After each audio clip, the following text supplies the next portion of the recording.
வணக்கம் நேயர்களே, ஸ்ரீ குபேரன் டிவி நேயர்கள் லட்சுமிநாதன் அன்பு வணக்கங்கள். இப்போ நம்ம பார்க்க போகிறது பார்த்தீங்கன்னா வார ராசி பலன் 21ஆம் தேதியிலேருந்து 27ஆம் தேதி வரை எப்படி இருக்க போகுது. மகர ராசிக்கு வந்து எப்படி இருக்கும்? ஸோ மகர ராசிக்கு வந்து சனி வக்கரமாக போகிறாருங்க. ஸோ சனி வக்கரமாக போகிறதுனால வந்து கொஞ்சம் பிடிவாதங்கள் அதிகமாக இருக்கும். ஸோ ஒரு சில விஷயங்கள் வந்து விட்டு கொடுக்க முடியாதுன்னு சொல்லிட்டு சண்டைகள் சச்சரவுகளுக்கெல்லாம் போகிறதுக்கான வாய்ப்பு இருக்குது வெளி வட்டாரத்தில். அதனால் கொஞ்சம் பார்த்து நடந்துக்கோங்க. போலீஸ்காரர்கள், யூனிஃபார்ம்டு பீப்புள்கிட்டலாம் கவனமாக இருந்துக்கணும். ஏன்னா வந்து இதெல்லாம் வந்து சனி செவ்வாயுடைய பார்வை இருக்கிறனால இந்த மாதிரி இருக்குது. ஏன்னா சில பேர் ஜோதிடம் தெரிஞ்சவங்களும் இந்த ப்ரோக்ராம் பார்க்கும்போது அவங்களுக்கு கொஞ்சம் தெளிவுபடுத்திடலான்ட்டு தான் இதெல்லாம் சொல்கிறோம். 11ஆம் அதிபதி கேது வந்து சனியின் சாரத்தில் போகிறதும், சனி வந்து வக்கரமாக போகிறதுனால இந்த காலகட்டத்தில் வந்து நிறைய லாபங்கள் வர்றதுக்கான வாய்ப்புலாம் ரொம்ப சிறப்பாக இருக்குது. மூத்த சகோதரருக்கும் உங்களுக்கும் ஏதாச்சும் வழக்குகள் போயிருந்ததுன்னா அதை உட்காந்து பேசினா அது தீர்வாகிறதுக்கான வாய்ப்புலாம் ரொம்ப சிறப்பாக இருக்குங்க. ஸோ அதெல்லாம் ரொம்ப நல்ல விஷயம். 2ஆம் இடத்துல வந்து குரு இருக்கிறது, 3ஆம் அதிபதி 2ல் இருக்கிறது, அதுவும் வக்கரமாக போகிறதுனால வந்து ஒரு சில விஷயங்கள் வந்து ரொம்ப கலகங்கள்லாம் ஏற்பட்டு அதனால் ஒரு டென்ஷன் வர்றதுக்கான வாய்ப்புலாம் இருக்கலாம். அதெல்லாம் கொஞ்சம் பார்த்து நடந்துக்குங்க. பொறுமையாக ஹேண்டில் பண்ணுங்கள். எந்த விஷயமாக இருந்தாலும் நம்ம பொறுமையாக ஹேண்டில் பண்ணணும், எல்லாமே சிறப்பாக இருக்கும். உங்கள் மொபைலில் பேசுகிறதோ ஏதாச்சும் பண்ணிங்கன்னா அது எவனாச்சும் நம்மளை வந்து ரெக்கார்ட் பண்ணுறதுக்கான வாய்ப்புகள்லாம் இருக்குது. மற்றவங்க போட்டு கொடுத்துருவாங்க. ஸோ அதெல்லாம் கொஞ்சம் அலர்ட்டாக இருந்துக்கோங்க. இதுதான் விஷயம். மற்றபடி வந்து பார்த்திங்கன்னா 3ஆம் அதிபதி 2ல் இருந்தால் கண்டிப்பாக நடக்கும். அதனால் கொஞ்சம் ரொம்பவும் அலர்ட்டாக இருந்துக்கணும். 4ஆம் அதிபதி செவ்வாய் வந்து உங்களுக்கு வந்து 7 நீச்சமாக இருக்கிறனால அம்மாவுக்கும் உங்கள் மனைவிக்கும் வந்து நிறைய கருத்து வேறுபாடுகள் மோதல்கள்னால நீங்கள் அவமானப்படுறதுக்கான வாய்ப்புலாம் இருக்கனால கொஞ்சம் பார்த்து இருந்துக்குங்க. ஒய்ஃப்க்கு சப்போர்ட் பண்ணுறது அம்மாவுக்கு சப்போர்ட் பண்ணுறதுன்னு தெரியாமல் குழம்புவீங்க. பட் இருந்தாலும் பொறுமையாக ஹேண்டில் பண்ணுங்கள். ஏன்னா வந்து 2 பேருமே வேணும், ஓகேங்களா? ஸோ அதனால் கொஞ்சம் பொறுமையாக ஹேண்டில் பண்ணுறது தான் ரொம்ப புத்திசாலித்தனம். அது ஆல்ரெடி நிறைய பேருக்கு ப்ராக்டிஸ் இருக்கும். ஸோ அதை வந்து பார்த்துக்கோங்க. 5ல் இது வந்து கணவன் மனைவிக்கு மட்டும் இருபாலருக்கும் சொல்கிறேன். ஆணாக இருந்தாலும் சரி பெண்ணாக இருந்தாலும் சரி இந்த பிரச்சனை வரும். ஸோ அதை வந்து கரெக்டாக ஹேண்டில் பண்ணுங்கிறத சொல்லிடுறேன். மற்றபடி 5ல் வந்து பார்த்திங்கன்னா உங்களுக்கு ராகு. ஸோ ராகு வந்து குழந்தைங்க விஷயங்கள் சின்ன ஒரு பிடிவாதங்கள் இருக்கும், கொஞ்சம் எமோட்டாக இருக்கிற மாதிரியான விஷயங்கள் இருக்கும். பட் இருந்தாலும் அதெல்லாம் சமாளிச்சாலும் ஒன்றும் பெரிய ப்ராப்ளம் இல்லை. இப்போ அந்த கிரக கூட்டணிக்கெலாம் நிறைய இல்லை. ஸோ அதனால் கொஞ்சம் பரவாயில்ல. இருந்தாலும் புதன் அங்கே இருக்கிறார். ஸோ என்னென்னா உங்களுக்கு வந்து 6ஆம் அதிபதி 5ல் இருக்கும்போது வேலை விஷயங்கள், வேலை செய்கிற இடங்களெல்லாம் வந்து கொஞ்சம் கவனமாக இருக்கணும். வேலை பலுக்கள் அதிகமாக இருக்கும். ஸோ அதனால் கொஞ்சம் பார்த்துக்கணும். அதே நேரத்தில் வந்து அஷ்டமாதிபதி சூரியனும் 6ஆம் இடத்துல இருக்கிறனால வேலை செய்கிற இடத்துல கம்முன்னு போய் வேலையை மட்டும் பார்த்துட்டு வந்தீங்கன்னா ஒரு பிரச்சனை கிடையாது. ஏதாவது வம்பு வழக்குகள் இல்லை எவனாச்சும் சப்போர்ட் பண்ண போகிறேன், அவனுக்கு சப்போர்ட் பண்ண போகிறேன், நான் எதிர்த்து கேட்பேன், நான் தான் சத்தமாக பேசுவேன் அப்படின்னு சொன்னான். உங்கள் கூட இருக்கன்னு சொல்லுவான், மாப்பிள்ள நீ நல்லா பேசுவான் மாப்பிள்ள, நல்லா கேள்வி கேட்பு மாப்பிள்ள, அவனை சண்டை போடும் மாப்பிள்ள, அவனை 2 அப்பப்பு மாப்பிள்ள, இவன் எதுவும் செய்ய மாட்டான், இவன் தூண்டி விடுவான் நம்மளை, நீ பெரிய ஆள் வாங்கிட்டு 2 அப்பப்பு மாப்பிள்ள, உன்னை பார்த்தா தான் அவன் நடுங்குவான் அப்படின்வான். ஸோ இவன் தூண்டி விட்டுருவான். அதுக்கப்புறம் வேலை போச்சுன்னு வைங்களேன், அவனுக்கு வேலை போகாது. அப்புறம் அவன் டாடா காமிச்சு வேலைக்கு போவான், நீங்கள் பாட்டு உட்காந்து பெண்ணை உட்காந்துருக்கணும். ஸோ இந்த மாதிரி முட்டாள்தனங்கள்லாம் பண்ணிடாதீங்க. எல்லாம் நம்மளாம் பண்ணியிருக்கிறது தான், அதனால தான் சொல்கிறோம், ஓகேங்களா? ஸோ அதனால் வந்து நூண்டி விடுறதெல்லாம் வந்து விட்டுட்டு காமாதிங்கன்னா ரொம்ப சிறப்பு. ஸோ போய் பார்த்து நடந்துக்கணும், ஓகேங்களா? வாழ்கிற வாழ்க்கை சந்தோஷமாக வாழணும். இப்போ இப்போதைக்கு கம்முன்னு இருக்கிறது ரொம்ப நல்லது, ஓகேங்களா? வேலை செய்கிறவர்கள் 7ஆம் அதிபதி வந்து கொஞ்சம் செவ்வாய் சுக்கிரன் வந்து அங்கே வந்து நீச்சமாக தொழில் சார்ந்த விஷயங்கள் ரொம்ப கவனமாக இருக்கணும். தொழிலில் வந்து வேலை செய்கிற இடங்களும் சரி, ஒரு பிஸ்னஸ் செக்டரில் வேலை பார்க்கும்போதும் அங்கே வேலை பார்க்குற பெண்கள்கிட்டலாம் வந்து கவனமாக இருக்கணும். நீங்கள் பெண்ணாக இருந்தீங்கன்னா நீங்கள் என்ன பண்ணணும்னா நீங்கள் வர கிளைண்ட்ஸ்கிட்டையும் கொஞ்சம் ஜாகிரதையாக இருந்துக்கிறது ரொம்ப பண்ணணும். ஏன்னா தகுதி குறைவான ஆட்கள்கிட்ட நம்ம ஹேண்டில் பண்ணுற மாதிரி சூழ்நிலைகள் வருது, அதுதான் முக்கியம். ஸோ அதனால் கொஞ்சம் பார்த்து நடந்துக்கணும்.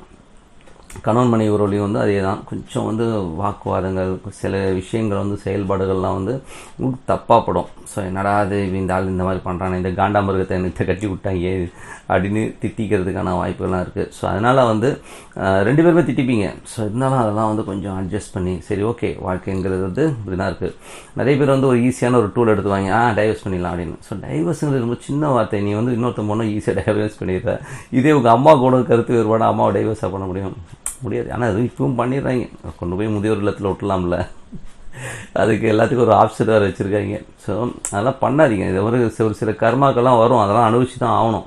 ஒய்ஃப் தொல்லையே பண்ணால் கூட சரி, இது நம்ம கர்மா நம்ம எப்படியே அனுபவிச்சுப்போம் அப்படிங்கிறது போயிட்டே தான் இருக்கணும் மொழியா. அதை எடுத்துகிட்டு மண்டையில் வச்சுட்டு ஐயோ அம்மா நான் அதை பண்ணிடுறேன் போனீங்கன்னா நாளைக்கு நம்ம சிக்கல் வரும். ஏன்னா 6ஆம் இடத்துல 8ஆம் தேதி இருக்கின்றால இது மாதிரி விஷயங்கள்லாம் நடக்குன்றதுனால தான் சொல்கிறேன் நான், ஓகேங்களா? ஸோ கொஞ்சம் பார்த்து ஜாக்கிரதையாக இருந்துக்குங்க. வண்டி வாகனங்கள்லாம் ஓட்டும் போதெல்லாம் வந்து கொஞ்சம் கேர்ஃபுல்லாக ஓட்டுங்க.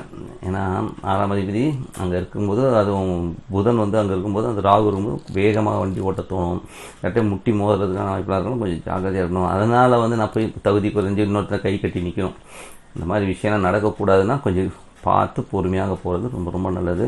8ஆம் அதிபதி 6ல் இருக்குன்னா ஆல்ரெடி சொன்ன மாதிரி கடன் வாங்கின இடத்துலலாம் வந்து கொஞ்சம் கரெக்டாக பேசுங்க. என்னால் முடியாதுன்னா முடியாது, இந்த மாதிரி காரணத்தால் முடியாதுன்றதை தெளிவாக சொல்லிவிடுங்க. பயந்து ஓடுறது, ஃபோன் எடுக்காமல் இருக்கிறது, இதெல்லாம் பண்ணிங்கன்னா மாட்டிக்கிங்க. என்னென்ன இப்படிலாம் சொல்கிறீங்க, எந்த சோசியக்காரன் இப்படிலாம் சொல்கிறது இல்லையே அப்படின்னா, நான் அனுபவசாலி, நான் நிறைய அனுபவத்தில் பார்த்துருக்கேன். ஓகேங்களா, வாழ்க்கையில் ஏன் உதாது நிறைய வாங்கணும், அடி நிறையா வாங்கணும், அவனுக்கு வந்து இந்த மாதிரி பேச தோணும், அதனால தான் பேசுவான், வேறு ஒன்றும் கிடையாது. ஸோ இந்த சொம்பு நிறைய அடி வாங்கினது தான், வேறு ஒன்றும் கிடையாது. விவேக் மாதிரி சொல்லணும்னா ஓகேங்களா. ஸோ அதனால் நிறைய அடி வாங்கினோம்னா இந்த மாதிரி தத்துவ வார்த்தைகள்லாம் நிறைய வரும். ஸோ அதனால் கொஞ்சம் பார்த்து நடந்துக்குங்க. கடன்லாம் வந்ததுன்னா கரெக்டாக சொல்லிடுங்க. சொல்லிட்டீங்கனாலே பாதி பிரச்சனை ஓவர். முடியாதுன்னு இந்த இவ்வளோ காலகட்டத்தில் முடியும். அப்படி உங்களுக்கு பேசுறது பயமாக இருந்ததுன்னா கூட இன்னொருத்தர் கூட்டுக்குங்க. எப்பா கொஞ்சம் வாப்பா கூட அப்படின்னு சொல்லி கூட்டு போய் உட்கார வச்சு பேசிடுங்க. அது ரொம்ப நல்லது. ஓகேங்களா. ஸோ அந்த மாதிரி வந்து பண்ணுறது ரொம்ப ரொம்ப சிறப்பு. ஓகேங்களா. ஏன்னா வந்து அவன் வந்து அசிங்கப்பட்டோம்னா நம்மளே போய்ட்டு உட்காந்து பேசி தீர்த்துறது புத்திசாலித்தனம் என்னவோ. ஓகேங்களா. ஸோ கவர்மெண்ட் சம்மந்தமான விஷயங்களெல்லாம் கவனமாக இருந்துக்குங்க.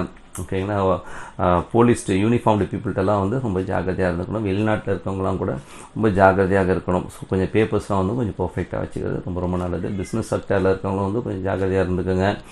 பிஸ்னஸில் வந்து நான் சொன்ன மாதிரி வெளியே கஸ்டமர்ஸ் கிட்ட பேசும்போதும் பழகும்போதும் கவனமாக இருந்துக்கணும். அதனால் சின்ன தகுதி குறைவு ஏற்படுறதுக்கான வாய்ப்புலாம் இருக்கணும். கொஞ்சம் பார்த்து நடந்துக்கணும். லாபங்கள் லாபங்கள் நல்லாயிருக்கும். ஸோ இதுவரை தேங்கி இருந்த லாபங்கள், ரொம்ப நாள் டிலே ஆன லாபங்களும் நமக்கு வர்றதுக்கான வாய்ப்பு ரொம்ப சிறப்பாக இருக்குன்னா நல்ல விஷயங்கள், நல்ல மாற்றங்கள்லாம் இருக்குது. ஸோ இதை வந்து நிறைய முயற்சிகள் எடுக்கணும். பெரிய முயற்சிகள் எடுக்கணும், சிறப்பாக இருக்கும். ஸோ இதை வந்து பார்த்தோம்னா மேஜராக வந்து நிறைய குழந்தைகள் வச்சுருக்கவங்களாம் வந்து குழந்தைகளை வந்து கொஞ்சம் பர்ஃபெக்டாக வளங்க. ஸோ குழந்தைகளுக்கு தேவையானதை வாங்கி கொடுக்குறது மட்டும் இல்லை, அவங்க என்ன பண்ணுறாங்க வாட்ச் பண்ணுங்கள். அவங்ககிட்ட மொபைல் நம்ம சாதாரணமாக கொடுத்துட்றோம். இப்போ பார்த்தீங்கன்னா இந்த பப்ஜியில் வந்து மதன் ஒருத்தனை மாட்டியிருக்கான். அவன் வந்து பார்த்தீங்கன்னா குழந்தைகிட்ட இருந்து பப்ஜி கேமு பேண்டு நம்மதில். ஆனால் அந்த கேம் எப்படி விளையாடுறதுன்னு சொல்லிட்டு அவன் யூடியூப்பில் சொல்லி கொடுத்துருக்கான். அதை வந்து குழந்தைங்க வந்து ஆர்வமாக நிறைய அந்த 14, 15, 13 இவங்கெல்லாம் பார்த்துருக்காங்க. ஸோ அவனுக்கு வந்து பெரிய ஃபேன் அவங்க. ஸோ அவங்க என்ன பண்ணுறாங்க, அவனை ஒரு பெரிய ஒரு கடவுள் மாதிரி பார்க்க ஆரம்பிச்சிட்டாங்க. அவன் என்ன பண்ணுறான்னா கேம் ஆடும்போதே என்ன பண்ணுறான்னா அசிங்கமாக பேசுகிறது, ரொம்ப வல்கரான வார்த்தைகள்லாம் யூஸ் பண்ணுவான். ஸோ அதில் வந்து குழந்தைங்க வந்து விளையாட்டோடு போகும்போது அது மண்டையில் ஏறிடுது. அதனால் பசங்க என்ன பார்க்குறாங்க, என்ன செய்கிறாங்கன்றதை வந்து தயவு செய்து வாட்ச் பண்ணுங்கள். அவங்க மொபைலில் வந்து ஒரு சில ஆப்ஸ் எல்லாம் இருக்குது. ஸோ அவங்களுக்கு தெரியாமல் நீங்கள் அதை போட்டுடலாம். உள்ளே போட்டுட்டிங்கன்னா நீங்கள் ஆட்டோமேட்டிக்காக வந்து அவங்க என்ன பார்க்குறாங்க, ஏது பேசுகிறாங்கன்றதெல்லாம் நீங்கள் உங்கள் மொபைலில் வந்து நீங்கள் பார்க்கலாம், அவங்க மொபைலில் பார்க்காமே. ஸோ அந்த மாதிரி ஆப்ஷன்ஸ்லாம் இருக்குது. நீங்கள் வந்து பண்ணிவிடுங்க. பெற்றோர்கள் தயவு செய்து, சில குழந்தைங்க இதோட புத்திசாலி என்னென்னா அதுங்க ஒரு தனி மொபைல் வீட்டுக்கு தெரியாமல் வச்சுருக்கிறதுலாம் இருக்குது. ஸோ அது வந்து அவங்களோட புத்திசாலி. அதனால் அதெல்லாம் கொஞ்சம் பார்த்து ஜாக்கிரதையாக இருந்துக்கிறது ரொம்ப ரொம்ப நல்லதுங்க. ஸோ மற்றபடி என்னென்ன விசேஷம்னு பார்ப்போம். விசேஷத்தில் வந்து பார்த்தோம்னா 21ஆம் ஏகாதசி அன்னைக்கு வயிற்றுக்கு லீவ் விட்டு ஓம் நமோ நாராயணா ஓம் நமோ நாராயணான்னு சொல்லிட்டு அந்த இறைவனை வேண்டுதல் ரொம்ப சிறப்பான பலன்கள் கொடுக்கும். அதுக்கப்புறம் 22ஆம் தேதி அன்றைக்கி பிரதோஷம், தோஷங்களை விளக்குவது பிரதோஷம் அன்னைக்கு வந்து அந்த ஈஸ்வரன் அந்த 4:30லேருந்து 6 மணி வரை கோயில்கள் ஓப்பனில் இருக்காது. அந்த டைமில் அட்லீஸ்ட் ஒரு 5 நிமிஷம் நம்ம என்ன வேலையில் இருந்தாலும் சரி, எங்கே இருந்தாலும் ஒரு 5 நிமிஷம் ஓம் வச்சவங்க மனசார சொல்லுங்கள். நல்ல புண்ணியங்கள், அடுத்த தோஷங்கள் விலகுவதற்கான வாய்ப்பு ரொம்ப சிறப்பாக இருக்குது.